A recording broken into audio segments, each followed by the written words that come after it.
All right, so good morning, everyone. Again, thank you so much for being here this morning. Friday, March 26th, our last Friday in March, and soon it'll be April and spring. And I am Sydney Conrad. I'm the Director of Education and Training from my sister's house, and we have put this training together for you this morning in partnership with South Carolina Legal Services. And Scott McNeish, an attorney who's not with us this morning, but he and I have partnered in seeing just the chance to bring more information to advocates serving victims of domestic violence on different areas. So in South Carolina Legal Services, if you're not familiar, is a statewide law firm that provides civil legal services to protect the rights and protect the rights and represent the interests of low-income South Carolina residents. And my sister's house is a low-country leader in providing services to individuals experiencing domestic violence. We have a shelter program and a community program and a wide array of services. So please contact us if you need support for domestic violence in the low country. Please contact South Carolina Legal Services if you need civil legal services for your clients that you're working with. And we're excited to continue to partner with SC Legal in this effort to provide information regarding the work that you do. And so we're very thankful to have Stephanie Vanderhorst with us this morning. She is a staff attorney for South Carolina Legal Services here in the Charleston office. She's a Charleston native, which isn't often you find those. Graduated from the Citadel with a degree in civil engineering before attending law school at the Charleston School of Law. She joined South Carolina Legal Services in 2015 as the wage recovery attorney. And then Stephanie became the employment law unit head for South Carolina Legal Services in 2020. So in addition to employment law, she also works with clients in the area of family law and consumer and probate issues. So Stephanie knows a lot, and that's incredibly helpful for us in our work. So I hope that you are ready to take some notes, and this, as I said though, this will be recorded so you can review that. We'll have it posted on our YouTube channels for future use. Today, we're going to be talking specifically about unemployment benefits for victims of domestic violence. So again, we know that unemployment is a huge area, especially right now with COVID. So this is going to be really specific though for victims of domestic violence, what's available to South Carolina citizens generally now with the COVID-19 pandemic. And we're going to save questions until the end. So again, we're going to let Stephanie share. If you have any questions sort of outside of what we're talking about today, we can contact South Carolina Legal Services or Stephanie specifically to discuss that afterwards. And we thank you so much again, Stephanie, for being here. We expect this presentation to be, an hour and a half-ish, and then we'll have questions. So please do sit back, enjoy. Thank you again, Stephanie, for being here, and I'm going to turn it over to you. Oh, and you're muted though. I saw that. I'm never going to get used to it. Thanks, Sydney. Okay.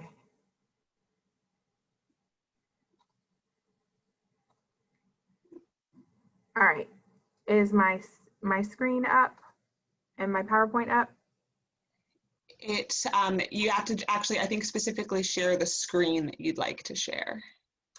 Okay, let me try it again. It says you've started, but there's just a black screen.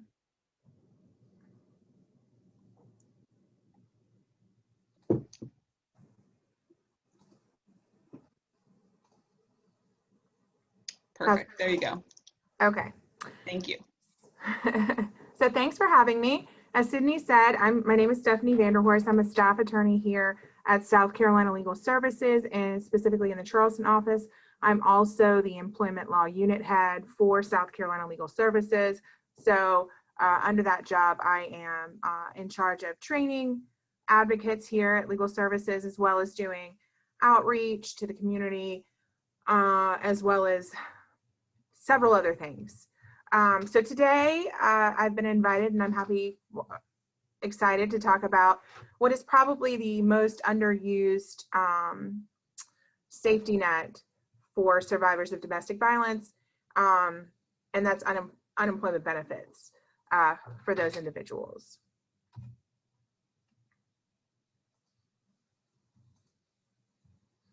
So I'm just going to go through our little spiel here at Legal Services.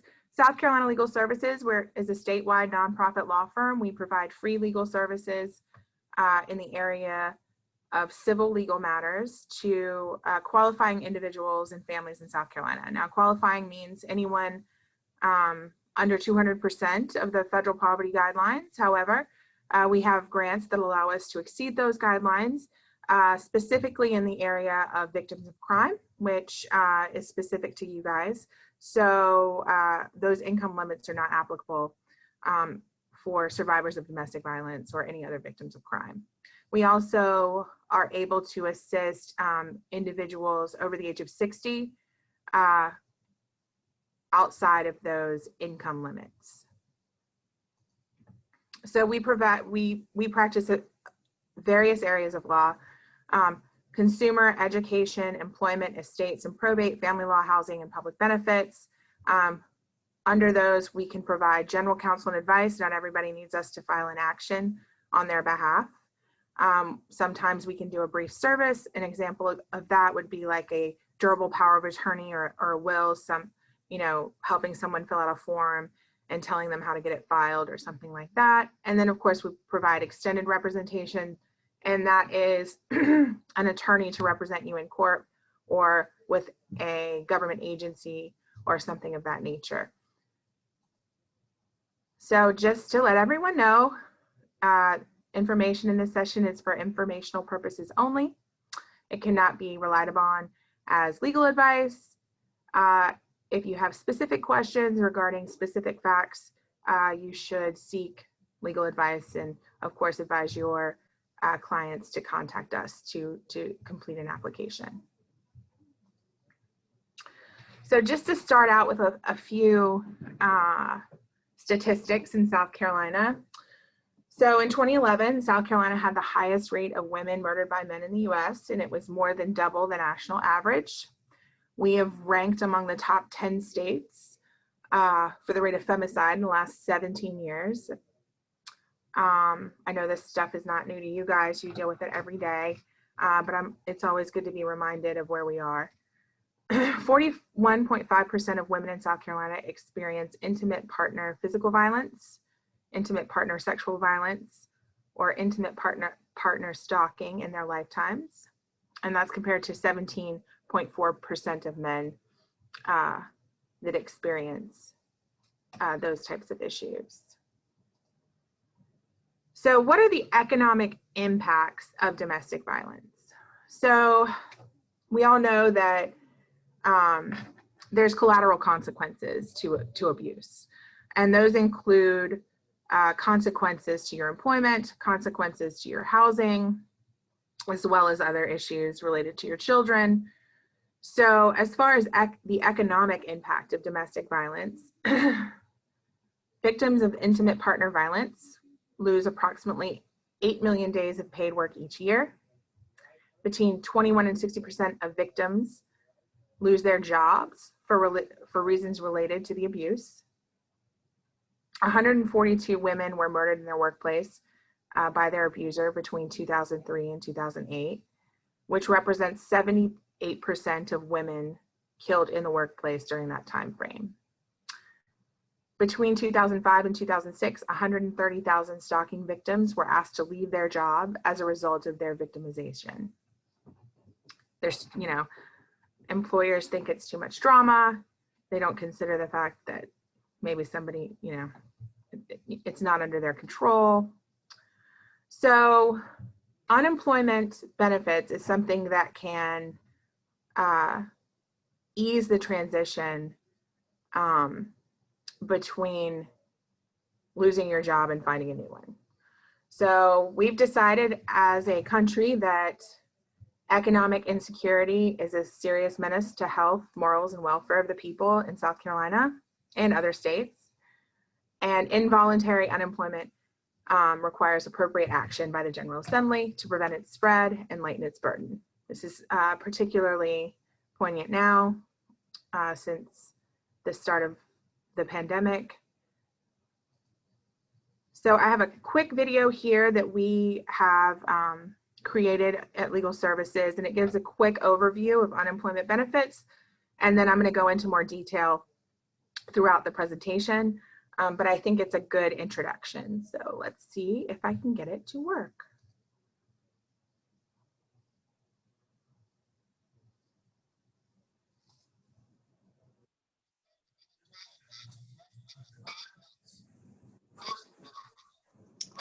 Stephanie, I think you need to reshare your screen to be on the video page.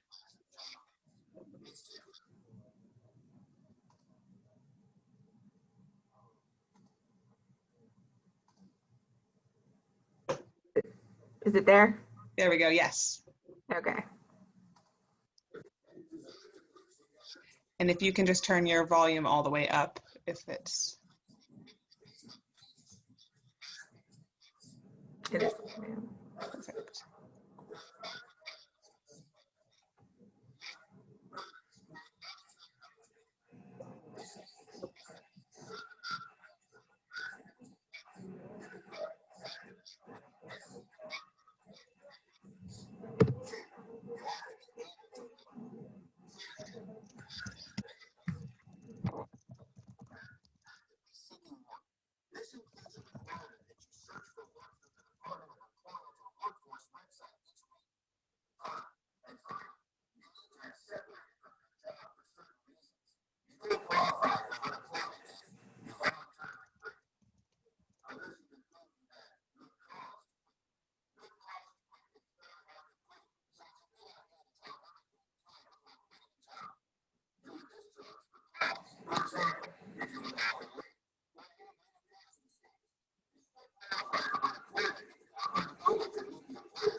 Okay, so I know it was hard to hear and I apologize.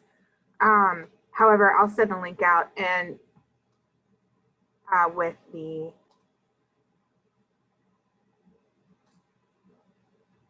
PowerPoint after, so you guys can see it and hear it if you want to go back and listen. Perfect. Thank you, Stephanie. That's great.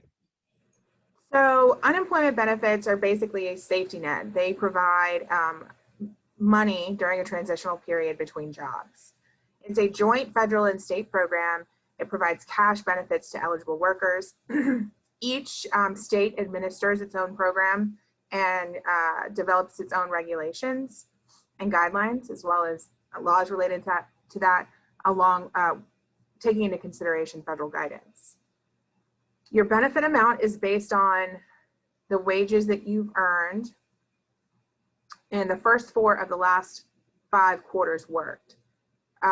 So to give you an example of that, if you're terminated today, March 26th, your wages are based upon what you earned basically in 2020 from January, well, from the last quarter of 2019 to through the third quarter of 2020.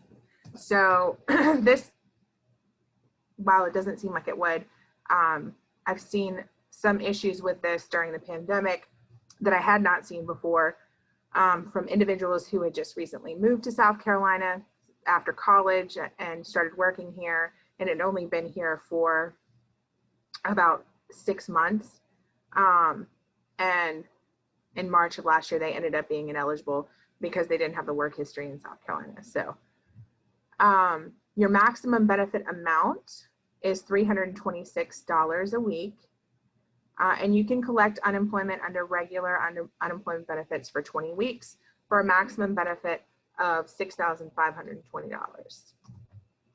So in order to be eligible, you have to be able, available for, and actively seeking work. So you cannot be recovering from major surgery and unable to be a part of the workforce. You have to be available, meaning available during working hours, which hasn't previously been an issue very much. However, I will say that with the start of the pandemic and COVID-19 and school shutting down, we had a lot of the workforce all of a sudden become unavailable because everyone's children were suddenly converted to virtual school. And, you know, you can't leave your children home alone all day in virtual school, and that caused this unavailable issue. And you have to actively seek work. So this includes the Department of Employment and Workforce has its own work search website. You're required to complete 2 work searches a week on that website. You have to have unrestricted access and exposure to the labor market. You have to file weekly claims with the department, which is basically a link through your claimant portal. Every claimant who files for unemployment has a portal with the Department of Employment and Workforce where it shows basically your history, your application date, how much you've received in benefits, how much you have left, those things. Anyway, it also has a little button every week that says certify my claim. So when you do that, you certify that you're still actively seeking work, that you're still available for work, and that you haven't earned any income. Or if you have earned income, that's where you would report what you have earned. So there is a 1-week waiting period where you wait 1 week from the time that you're terminated or from the time that you leave a job until you're eligible to receive benefits. And you must have been separated through no fault of your own. So you can be disqualified for unemployment benefits, and disqualification has many forms. So if the department determines that you committed misconduct, so you fail a drug test, you curse at your boss, that would be what's considered misconduct, and you can be disqualified for the entire 20 weeks that you would have been eligible for unemployment. Now, there's also what's called termination for cause. Now, termination for cause is termination for lesser offenses. So if you were late a couple of times, if you took too many personal days, because other things were going on in your life, or although I don't know that that should be considered cause. That's just my personal opinion. Or you made a lot of mistakes, then you can be disqualified anywhere between 5 and 19 weeks. I will tell you that normally this disqualification ranges from 16 to 18 weeks. I rarely see anything as low as 5, and really as low as 10. I think I've seen maybe one disqualification for as little as 10 weeks in the last year. You can also be disqualified completely for voluntarily quitting without good cause. I would say that generally when the Department of Employment and Workforce reviews applications for individuals who have voluntarily quit a job, there's very little that qualifies as good cause. I would say that you would have to put on a very good case that you were, maybe harassed at work, or the work environment was hostile or something like that. I will say that when it comes to survivors of domestic violence, leaving a job due to that would be considered good cause. So, how does domestic violence cause job loss? So victims are discharged for missing too much work, either because they have to go to court or they have to go to doctor's visits. The perpetrator harasses her at work. There's too much drama surrounding that particular employee at work or in her personal life, and they feel it's spilling over into work. She fears for her safety to and from work or at work, and quits the job. I don't know what kind of scenarios you guys have witnessed, but I'm always open to hear new stories. So, please let me know if you see something that I haven't included here. So once you either are terminated or quit, you should apply for unemployment benefits immediately. So the easiest way to apply is online through the Department of Employment and Workforce's website using a computer or smartphone. And so I have the website posted here. It's www.dew.sc.gov. You can also file a claim over the phone with TelClaim at 1-866-831-1724. I will say that ever since last year in March, the Department of Employment and Workforce is experiencing a high volume of calls, and it's still going on. And it can be hours before you can get through on their lines.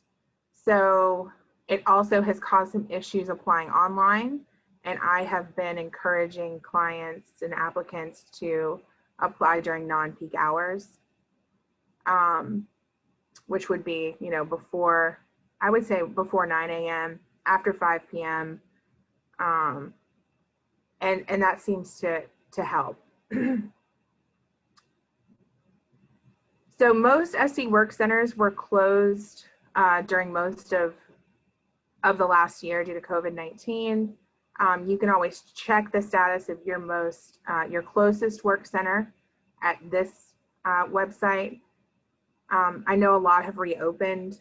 I don't know for sure which ones, but that used to be the main way that individuals applied for unemployment. They went to an SC work center, and when those shut down, I think it caused some more issues within the system because there wasn't someone there from the department to assist them in the application process. So when to apply? So you should apply as soon as you can. That means this is related to COVID and just regularly. If your hours were reduced, you can even qualify for unemployment benefits if you're still working part-time. If your employer shuts down, if you were laid off, if you were forced to quit because of abuse, If your employer has reduced your hours to 0, but not officially terminated you, that's effectively being terminated. And if you're not making any money, then you should be eligible for unemployment benefits if it was through no fault of your own. So the earlier you apply, the earlier you receive benefits. And like I said, there was a 1-week waiting period before you can receive benefits. This was waived during the pandemic. Okay, so here's the most important process when it comes to unemployment benefits. And if you didn't see from the video, the process moves pretty quickly. Pre-pandemic, if you made an initial claim for benefits, you were going to get an initial determination within 1 to 2 weeks. An individual fact finder with the Department of Employment and Workforce contacts you and your former employer, asks you and your former employer a series of questions, and then makes an initial determination whether or not you quit, whether you were fired for cause. Then you receive notice of that initial determination. It is posted to your portal under the Documents tab. It is also mailed to you. The most important thing is that the Department of Employment and Workforce puts the mailing date of that letter, of that determination, on what they send you. And that is when your appeal deadline starts to toll. So you have 10 days from the date that they put on the letter to appeal. Mail has been really slow over the last year. I've had lots of clients not get their determination until after the appeal deadline had passed. So I have encouraged individuals to continuously check their portal, continuously check their mail, so that they can make sure that if they need to appeal, that it's done timely. Now, if you don't receive your determination until after the 10-day mailing deadline, that doesn't mean that you shouldn't appeal. What that means is there's just going to be an extra step in your process. So if you were mailed notice, the mailing date on the notice is March 1st and you didn't receive it till March 12th, you should appeal immediately.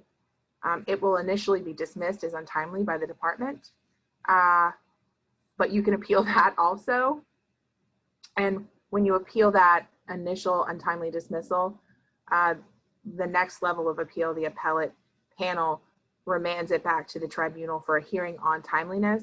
So there are several steps involved in not appealing timely, but it hasn't really been as much of an issue until the last year, just because of the department being so overwhelmed and the mail service being so overwhelmed. So just FYI, if you receive your determination late, you should still appeal because it's not too late. So if you appeal that initial determination, it goes to what's called the appeal tribunal. So this is your trial in unemployment benefits law. It is a telephone hearing with a hearing officer. The hearing is on the record. It is recorded. An attorney in this hearing is always super, super helpful. It is your only opportunity to present witnesses and to present your evidence, your documents that support your side of the story. So missing this and missing that opportunity to have other people testify on your behalf or to submit documentary evidence that supports your claim can be fatal to your case. So you need to have your evidence put together and into the Department of Employment and Workforce and to the other side, to the other party, 24 hours prior to your hearing. So once the appeal tribunal hearing is over, that hearing officer issues a decision, and surprise, surprise, the appeal deadline on that decision is 10 days from the mailing date on that decision. The same kind of principles apply as under the initial determination. The next appeal level is to the appellate panel. This is a 3-judge panel that conducts a de novo review. So it conducts a review of the evidence that was submitted at the hearing tribunal, at that telephone hearing that you had, and issues a decision based on that record.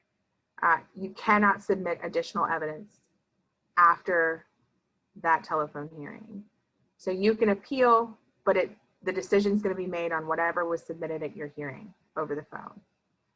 This is the final agency decision, the final administrative step in the unemployment process. Once you have completed this step and the appellate panel issues its decision, you have to appeal to what's called the administrative law court.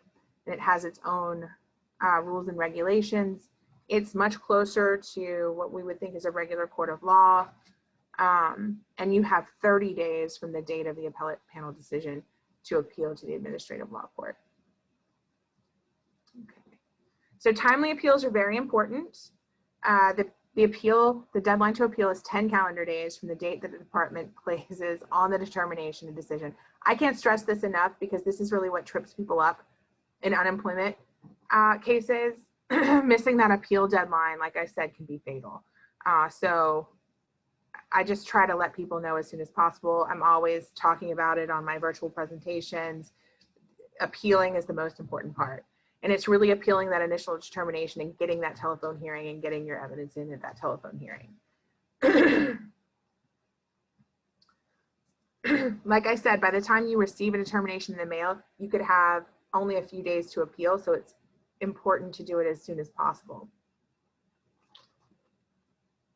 I advise applicants to check their mail regularly and to check their portal, their claimant portal on the Department of Employment and Workforce's website daily. So the instructions on how to appeal are on the determination itself. It also gives the deadlines. Lots of individuals don't read that far into the letter. So it's always helpful to have other, service providers let them know how important it is to appeal and how to do that. You can submit your appeal, which is just a written request for an appeal and why, to the Department of Employment and Workforce Appeal Tribunal. That can be done through your portal. There's a little button in your claimant portal that says, would you like to appeal this decision? You click appeal. You can do it by mail or you can do it by fax. I will say over the last year, I've run into several problems with the fax machine over there not accepting my faxes. So I have been mailing it and faxing it. I just go ahead and do it 2 ways just so that I know I have proof of different ways that I've submitted it. And I advise my clients to do the same. Okay. It's also important to keep copies of your records, copy of the request for an appeal that you submitted to the Department of Employment and Workforce. I make a copy of the envelope that I put it in with the stamp on it. I keep copies of the fact sheet that I get back that says whether or not it came through. And that's for the purpose of demonstrating to the department that you filed a timely appeal. Because I had, in one particular case, I had a client that mailed an appeal from Myrtle Beach on time, but it wasn't postmarked until it reached Columbia, and it didn't get to the department until 2 weeks after that. So, you never know what's going to happen. So keeping your own records is really, really important in these types of cases, in every case, really. So what are the protections that survivors of domestic violence have for unemployment benefits? I'm sorry. The pollen is really bad. So an individual is eligible for benefits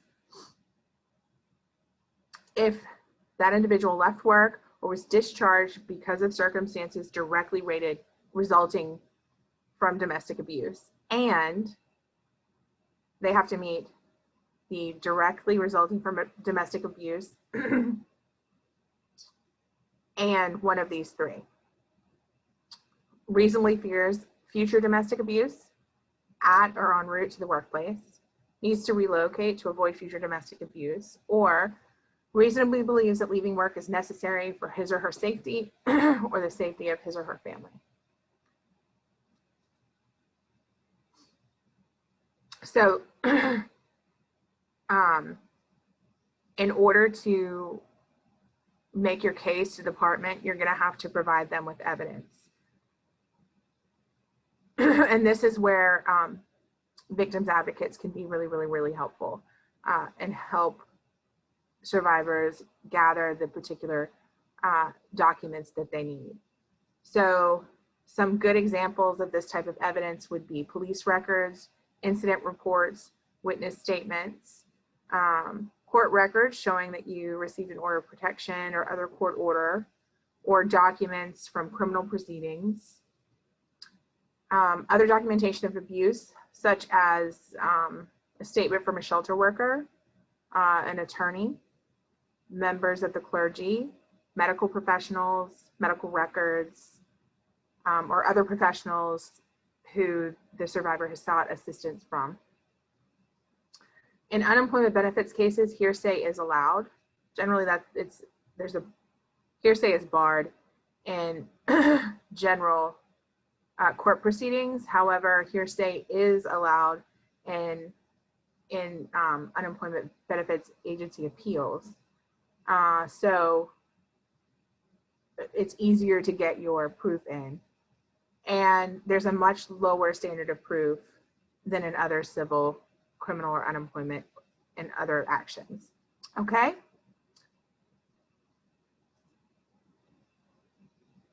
So how can y'all help? So I encourage everyone to apply for unemployment benefits. If I get a case that's not for unemployment benefits, but for something else related to employment, I always encourage those individuals to apply.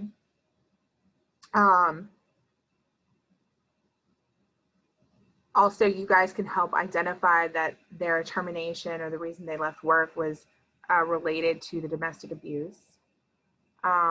Helping survivors gather documentation, or providing, if you're working at a shelter, providing that documentation for them so that they can submit it. Notifying them or educating them that the appeals process is really important and that it moves really fast. So encouraging them to appeal when they're denied, because a lot of people just end up giving up at that point. And also to file weekly claims and do their work searches. And of course, refer anyone you think needs assistance with this type of case to SCLS.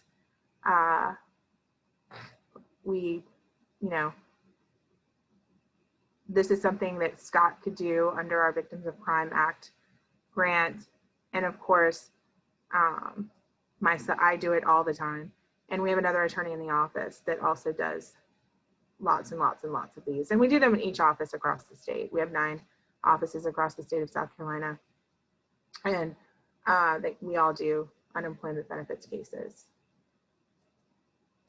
So I just wanted to go in, I don't specifically go into COVID programs. However, if you guys have questions about those, I can. But I did go into how COVID has impacted the application process for unemployment, and it's done a lot. So usually unemployment benefits cases, they run pretty fast. Someone will make an initial application, the department will issue an initial determination between 1 and 2 weeks. You have 10 days from that to appeal. If you don't appeal, that it's over within 2 weeks to 21 days. If you do appeal, they schedule a hearing within 7 days, pretty much. So within 4 to 6 weeks, you could have been through the entire process through that initial hearing tribunal, through the telephone conference, the telephone hearing. Now, since March of last year, when we shut down for those months, the Department of Employment and Workforce was just overloaded with claims. And I don't know that anyone could have planned for what happened. However, they were not equipped staff-wise, to handle the number of claims that came in such a short period of time. So now we're looking at initial determinations taking months. I've seen some that took 7 months, 10 months, some that were filed last year in March, April, or May that someone didn't get a decision until January.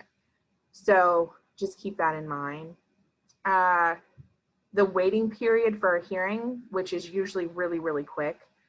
In fact, pre-pandemic, when we used to get these cases, we'd literally have maybe 48 hours to send in a notice of representation, gather evidence, and send in our evidence for the hearing. Now we're looking at that period taking up to 3 months to get a hearing. Also, I'm seeing a lot of overpayment notices to individuals who were maybe initially approved for benefits under regular UI, but really weren't eligible for UI, that UI being unemployment insurance benefits, and maybe should have been under one of the other federal programs. So they're getting now overpayment notices, which usually would have been capped at $6,000 and some change. But now we're looking, I mean, they can be upwards of, $10, $15, $20,000 because of the additional funds that were available through the CARES Act and those additional weekly payments that they received. So the other big, huge issue that is pandemic related is that it's almost impossible to get on the phone with a representative from DO in a reasonable amount of time. Applicants are having to wait 3-4 hours. They're transferred between individuals, and everyone has a different answer. So these can be quite complicated right now. So just keep that in mind. And of course, if you have one, you think somebody needs an assistant, please don't hesitate to send them to SCLS for assistance. Okay, so I also wanted to talk about some collateral issues related to maybe domestic violence that weren't straightforward, but they were employment issues. And as Sydney stated, when I started out here at SCLS almost 6 years ago, I came in under a really, really specific grant for wage recovery. And that was, I was just looking at recovering wages that were wrongfully withheld from employees. So I still kind of have a soft spot in my heart for those things. So I thought I would go over them because I could see this happening, that a survivor has to leave a job quickly without notice and ends up not getting her final paycheck and not getting all the money that she was owed, which can be really, really helpful in transitional times. So a wage claim is basically where an employer unlawfully withholds wages from an employee. It's also called wage theft. And it takes lots of different forms. It can be just not paying overtime when you're entitled to overtime, making unlawful deductions from a paycheck, unlawfully pooling tips. But what we tend to see more than anything else is not being paid your final paycheck. And I know I personally experienced this back in my younger days when I was a teenager, and moving around jobs a lot as a food and bev worker. So, it does happen. There are several laws that protect employees from this type of behavior from employers, state and federal laws. So those main ones are the Fair Labor Standards Act, the South Carolina Payment of Wages Act, and then of course, just your general contract law. So the Fair Labor Standards Act is the federal law that establishes minimum wage guidelines, what is overtime pay, who is eligible for overtime pay. It also establishes record keeping requirements for employers, and then of course youth employment standards. It applies to private sector employers as well as federal, state, and local governments. It's been in the news a lot lately, the fight for 15. So currently our minimum wage is $7.25 an hour, and maybe that will rise sometime soon in the near future. And then our state law that protects employees is called the South Carolina Payment of Wages Act. Now, I have to say that South Carolina has some of the best wage protection laws across the nation. And it establishes requirements for record keeping for employers, what employees are required to receive notice of, and as well as when employers are required to pay employees. So if you're separated from an employer, the employer has a maximum of 30 days to pay you. And that 30 days is really, really specific. So generally they have to pay you by the next payday. If they don't, under the South Carolina Payment of Wages Act, that employee can be eligible for up to 3 times their unlawfully withheld wages. So if their last paycheck should have been $900, they can file an action in court for $2,700 plus attorney's fees and costs. And this is also a type of case that we take here at Legal Services all the time if somebody needs help getting assistance with that. They can also make a complaint to labor licensing and regulation stating that they weren't paid or they didn't receive proper notice or something like that. And I encourage clients to do that as well. And then of course our kind of gap filler legal principles of contract law. Most employees that I run into don't have a written employment contract, but an employment relationship is defined by the agreement between the parties. And it can be verbal, it doesn't have to be written down. And if either party fails to comply with the agreement, the law provides the injured party a remedy. So even if you're not specifically classified as an employee, but you were doing maybe, independent contractor work for someone, I see like as a, painter or something like that, and just hired as needed and issued a 1099 at the end of the year, and you didn't receive your pay, you still have remedies under the law to get your pay, get the pay that you're owed. Okay, so like I said before, if you ever have any issues or have clients with issues regarding unemployment benefits, please go ahead and refer them over here to SCLS. This is our general intake line for non-emergencies. Of course, our lawyers in our VOCA program have relationships with most victim advocates, and you can refer them directly to whoever you're comfortable with working with over here at Legal Services, and they'll make sure that those individuals get an intake done expediently. You can also call, unemployment benefits cases are, because of the time restrictions involved, are classified as emergencies always. So they can call our general office line and any of our offices across the state to do an intake. And of course, we are also equipped to take applications online if that's the easiest way to do that as well. All right, so that is my presentation. I'm happy to take questions. I can also take questions on COVID programs if you guys are seeing a lot of issues with that. Just let me know. Thank you so much, Stephanie. That was a ton of important information. And if anyone has any questions, you can feel free to put them in the chat, or, we've got time, so you can unmute yourself and ask Stephanie yourself. One question that I have, and I know, at my sister's house, when we have a client who's using our services in our program, they might use our PO box, and we're able to have mail received at our location for a short period of time. But what have you seen in other clients? If someone is moving around, again, related to domestic violence. They may not have an established address. Do you have any suggestions for victim advocates that are working with clients for receiving mail? Like you said, it's important that they're checking that and responding in a timely manner. So I think the best option, if you're not able to access your mail regularly, that maybe your best option would be electronically. So to be logging into that portal and checking for documents on a basis.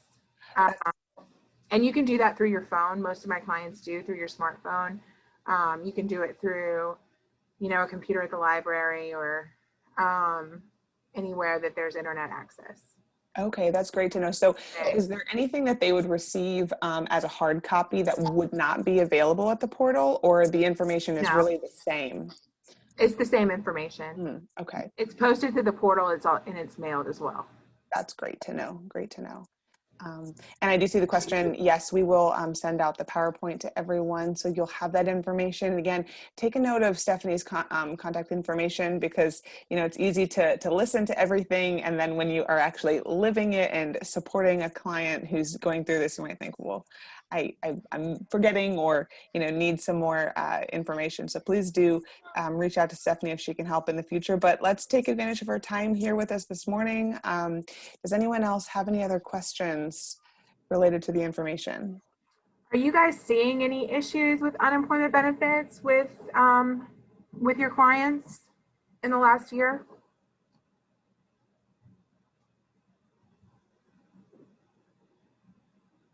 I'm going to take that as a no. Right.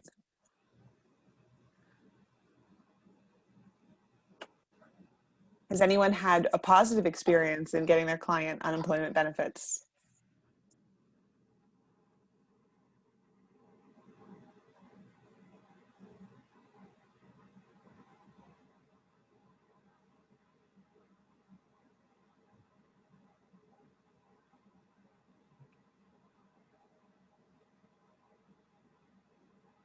So, all right. Well, if anyone, so Melinda says she's never had a situation where you had to use it. Yeah. Okay. Haven't had to deal with it.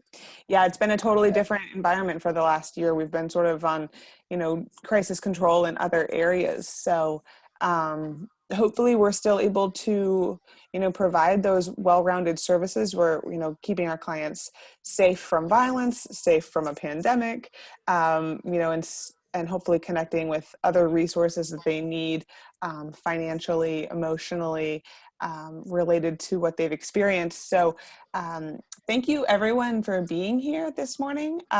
We can wrap up early if no one has any other questions. I hope that it was beneficial information, helpful. Thank you so much, Stephanie, for taking the time to be here. For everyone that was registered, we will send out a copy of the presentation, and we'll make sure you have a link for that video as well. If there's anything that we can do in the future, if you need South Carolina Legal Services, or if you need my sister's house in the Low Country for domestic violence support or future education, please reach out. And Stephanie, we're getting a lot of thank yous in the chat if you can't see that. So we appreciate you, and hope everyone has a happy and healthy weekend. Thanks, y'all.